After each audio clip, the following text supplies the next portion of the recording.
家同我一齊去換火嘴。眾所周知啦，一架車之所以有動力係因為引擎裏面不停爆炸，爆炸所產生嘅能量就成為咗我哋架車嘅動能啦。大家見唔見到呢條啫咧？佢就係火嘴啦，係引擎點火系統裏面嘅一個重要組件嘅。簡單嚟講，佢就係火機裏面嗰粒火石啦。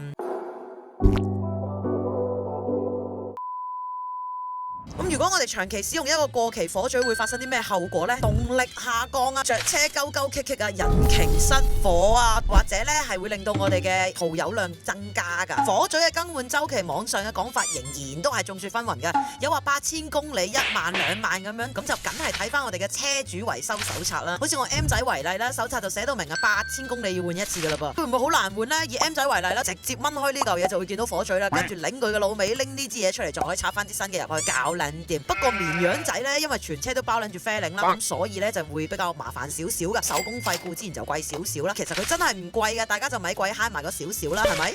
好 follow 我，你可以知道更加多電單車有用同冇用嘅資訊啊！拜拜。